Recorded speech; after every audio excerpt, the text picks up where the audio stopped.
अस्सलाम वालेकुम गाइज़। आज की वीडियो में हम ऑटोबायोग्राफिकल एलिमेंट्स को स्टडी करेंगे। A portrait of the artist as a young man में बेसिकली ये जो नॉवल है ये सेमी ऑटोबायोग्राफिकल नॉवल है, यानी कुछ कुछ इसके अंदर फिक्शन भी है बट कुछ एलिमेंट्स आपको जो है वो बायोग्राफी के भी मिलते हैं राइटर्स की।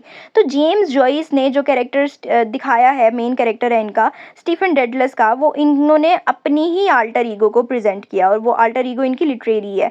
अब इस नॉवल के अंदर जेम्स जॉइस का चाइल्डहुड, एजुकेशन, रिलीजियस स्ट्रगल्स और आर्टिस्टिक अवेकनिंग, यानी जब तक उनको अवेयरनेस मिली वो कितना सफ़र था, इसीलिए इस नॉवल को बिल्डिंग्स रोमन नॉवल भी कहा जाता है कि पूरी जर्नी दिखाई गई है।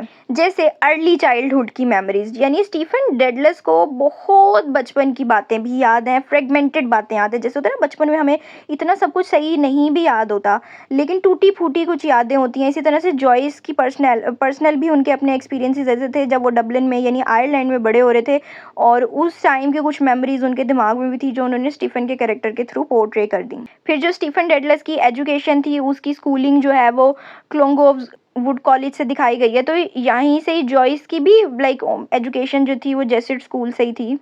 जैसे जॉइस को वहाँ पे भी हार्श डिसिप्लिन का सामना करना पड़ा, बुली को सामना करना पड़ा, उनको बहुत बुली भी हुए वो। और वो जितना भी स्टीफन डेडलस में हमने थोड़ी सी चीज़ें पढ़ी हैं, लेकिन वो रियल मेमोरीज ही हैं जॉइस की अपनी, जो उन्होंने अपनी ज़िंदगी में हकीकत में उसको उन चीज़ों को सामना किया था। फिर जो रिलीजियस स्ट्रगल स्टीफन डेडलस को सामना उनका करना पड़ा, उसका जो गिल्ट था, उसका फियर ऑफ सिन, यानी वो इतना ज़्यादा हो जाता है कि लाइक गुनाहों से डरना। फिर लेकिन वो कैथोलिक रिचुअल से अट्रैक्शन भी उसको होती है। सिमिलरली पैरेलल ये चीज़ है जॉइस के साथ भी कि उनकी भी इंटरनल स्ट्रगल्स थी कैथोलिक फेथ को लेके, और कैथोलिक फेथ की वजह से आर्टिस्टिक फ्रीडम जो थी वो उनकी वो कॉन्ट्राडिक्टोरी थी। तो पर्सनली उन्होंने भी बहुत ज़्यादा स्ट्रगल किया था रिलीजियसली। फिर अगर हम सेक्सुअल अवेकनिंग की बात करें तो स्टीफन डेडलस का जो इनकाउंटर था प्रोस्टिट्यूट के साथ, जॉइस की अपनी लाइफ के अंदर भी उनकी यूथफुल एक्सपीरियंसेस जो थे उनमें वो भी इन चीज़ों में मुब्तला रह चुके थे और इस चीज़ की वजह से बहुत ज़्यादा गिल्ट का शिकार भी थे। लेकिन जो स्टीफन का डिसीजन था कि वो एक आर्टिस्ट बन जाएगा इन एग्ज़ाइल, यानी वो यहाँ से चला जाएगा, ये जेम्स जॉइस की पूरी उनकी रियलिटी ही है कि उन्होंने भी आयरलैंड को छोड़ने का डिसीजन ले लिया था कि वो अपनी राइटिंग के करियर को आगे परस्यू करेंगे।